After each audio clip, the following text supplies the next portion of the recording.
is your biggest competition?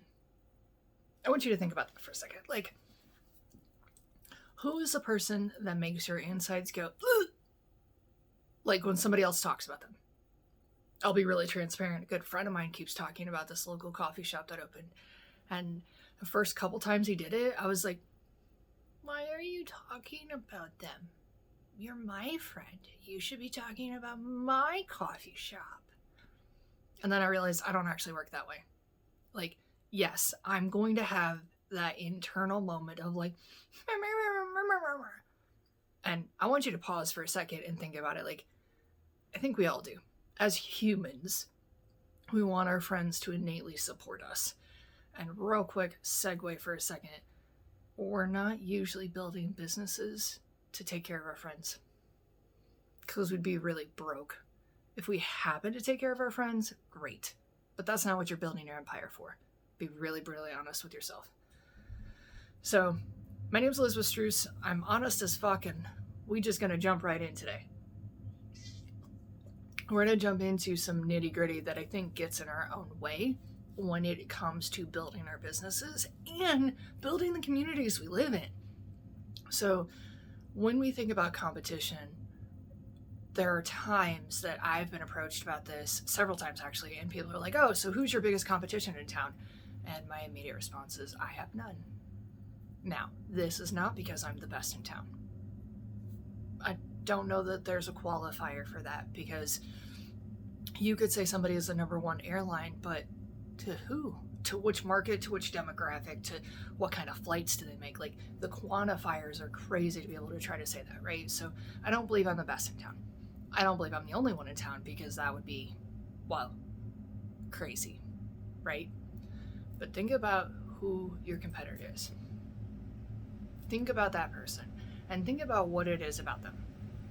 So, for example, this other coffee shop, I realized I'm a little jealous that they actually did everything behind closed doors for 2 years, and they opened right. I opened on a hope and a prayer and 3 broken coffee machines. Mine's still leaking as of this moment. So my jealousy isn't that they're taking my money, and my jealousy isn't that their place is prettier than mine. My jealousy is like, it feels like their process was smoother. And I'm pretty sure if I sat down with them, they would tell me that was all a lie, because that's what I put in my own head, right? And this is sticking with me because recently I had someone sit in my chair, and as I'm cutting his hair, y'all, when we cut in your hair, don't ask us silly questions. It's a bad idea. So I'm in the middle of clipping his hair, and he was like, oh, by the way, I think I might have signed up one of your competitors. No, you didn't. Well, yeah, I signed up so-and-so, so I probably signed up one of your competitors. They're not my competitors. I've trained with them. I know how their company runs. I have no desire to run my company anything like them. They're good people, and quite frankly, the people that they employ eat and breathe in the same community I do. Why are they my competition? You assume that because they're bigger, their store is bigger than mine, that they're taking my money. So you assume that they're my competitor. So I said, no, I don't have competition, especially not in this town. And he's like, well, that's not the correct way to think about business. I'm sorry, what? First off, you're going to tell me that you signed up my competitor, which tells me that you think that you're going to stir the pot. That doesn't work for me. Secondly, you tell me that I'm not allowed to think this way about my own businesses? Boo Bear, who the fuck you think you're talking to?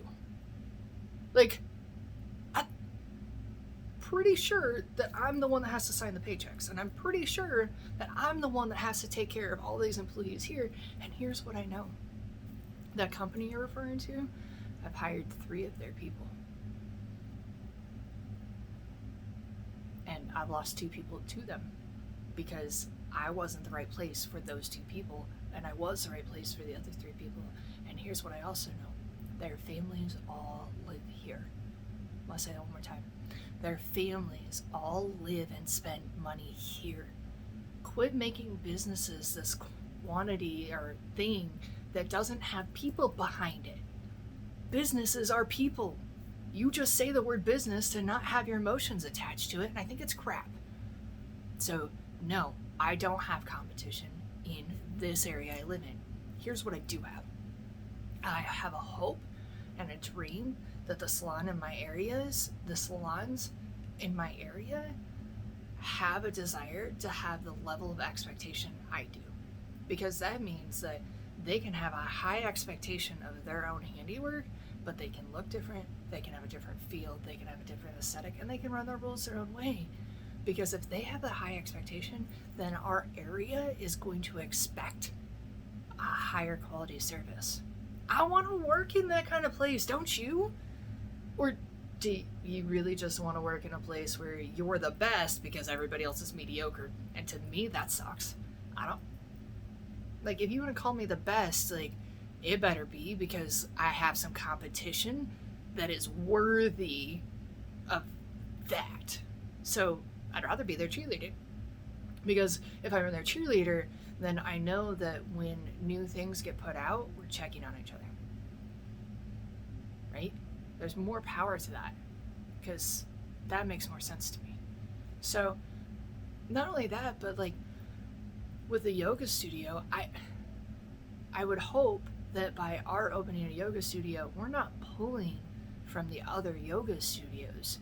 We're trying to create an awareness in this area that there are even yoga studios. I can't tell you how many times in the last 2 weeks people are like, oh, there's no yoga in the area, and I go through and list off all the places that offer it. Because we're just one option. And we're not for everybody. We welcome anyone, but we're not for everyone. So if we can come from that place, how many more people could we serve? Because now we're serving from a place of honesty and love and compassion and true servitude, rather than I just want your money. Because the other places are places of fear. I don't want competitors because I'm fearful of somebody taking my people. 1, a human can go wherever they damn well please. You do not own them. They are not your guest. They are not your client. You might have a relationship with them that hurts when they go someplace else. I felt that. I felt the pain when a guest that I really enjoyed chose another hairstylist. But if I'm going to be really honest with myself, I didn't make that guest happy, and their only option was to go find a hairstylist that did. It sucked. And it sucks even more to admit that I wasn't able to fulfill something that that person needed. That's the part that really hurts, right? Like that, bleh, I don't like that feeling. All right, so let's shake that off real quick. Because otherwise I might get stuck there, and I don't want to be stuck there today. And then last but not least, I hope that all the coffee shops in the area serve really good coffee, because then when somebody comes and asks for our coffee, the baristas know it's because they have good coffee, not because we just happen to serve coffee. So by cheering on your area and by being part of the community, you are raising everyone up at the same time. I have no need to take their patrons or they take mine, because it doesn't work that way. That assumes that I own somebody, and I don't own people. I don't want to. I also have this belief system that there's enough for everybody. If you're doing the things you need to on your side of the street, where you are in your lane, then you're gonna be good. If you're busy pointing at everybody else, you can't even see what you need to do. If you're so busy figuring out why they have all your people and where all the people came from and why am I losing business, and you're asking the wrong questions. For example, we have a restaurant in our town that keeps telling me about how they keep losing business, but I'm going to tell you, I can't tell you the last time that I saw them advertise.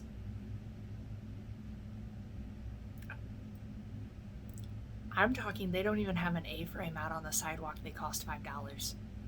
Like, it's not a lot. But they also refuse to do social media because they're not that kind of people. Okay, don't do social media.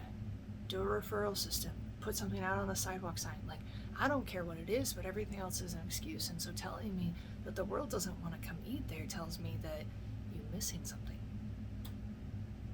So quit saying that your competition is why you're dying. Quit saying that the competition is what's getting in the way. It's not, it's a falsity.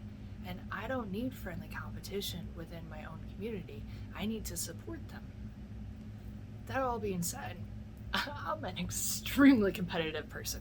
I'll make competitive sports look, well, like pansies, right? So, I believe that there's a reason as humans we are competitive, and it is the need to be able to grow. I think that there is a very healthy way to do this. So, being able to be competitive with whatever your industry, profession, business is, but in a city. So I happen to know that there's a salon in New York City that I know about. I'm 5 states over, and I know about this salon in New York City. How do I compete with them? How do I compete with the salons in LA that I've been to? Like, how do I compete at that level? Because 2 reasons. 1, they're going to see things that our area doesn't. So they have a really beautiful different perspective because they're not stuck in our echo chamber, right? Secondly, if they're in a large city, they are having to see more people. Their systems have to work a little differently. And being in a smaller city, that's ideal to me. I want to know how to work these other systems, right? Last, my competition's within my friend group. So the people that sit at my table that I am close with, I am cheering them on. Every time they grow, every time they're doing the next level, I'm cheering them on, asking questions, and making sure I rise up too. 2 reasons. 1, I am competing with them, not in a case of like, oh, you got 40,000 this month, I got 50,000 this month. Not that kind of competition. It's more like, oh, you got profits this month and put savings accounts away. Cool. I'm going to make a goal that I'm going to hit that in 3 months. So it's a different kind of competition. It's a little bit more internal, right? And it's no longer jealousy or fear-based, because I think that's where we get in trouble. Our competition has gone ugly because it's based on the fact that if you have it, I can't. What? Why is it that if somebody else has it, automatically that means that I can't have it? That seems crazy to me, because by math, that doesn't work. So let's break down some math, right? I have a salon, and they say that the 8% of an area wants to care about their hair, okay? So if 8% of the population wants to come to my salon, and I have 30,000 people that live in my town, y'all, that is more people than I can currently serve. I would have to hire 25 people to be able to serve that level of guests in a month, and to be able to serve them well. I don't mean just to be able to have the foot traffic. I mean to be able to serve them well. I don't have space for 25 stylists here. So if I know that the top 8% wants to pay our prices, and I know the top 8% of 30,000 people means that I need 20 more service providers, y'all, we can all win. There is enough room for everybody. And if I know that these other salons that I look up to and I adore in this town are giving the level of service that my team is, then I know that when I send somebody over to them because we don't have room or because they don't fit us, that they're going to be taken care of at the same level that humans should be taken care of, because business is taking care of humans. They're not transactions. Why do we keep treating people as transactions? Just because your P&L is what keeps your doors open, you've lost sight that what actually needs to keep those doors open are the people that open and close the doors for those transactions. Flip it around. Competition can be healthy. competition absolutely should get you to the next level, but it should be what rises everybody, not what makes somebody else feel small, not fear-based, not excuses why you can't do something. If you have an example in your town of how you guys are raising each other up and how you're able to support each other in your network of your professional or your industry, I would love to know. Please send me a DM. If you're watching this on YouTube, make sure you drop the comments below. I think it is time to change how we do business. I think it is time to change how we view each other's businesses. The time is now. I'd love to hear how you're doing it. And until next time, I'm Elizabeth Struess.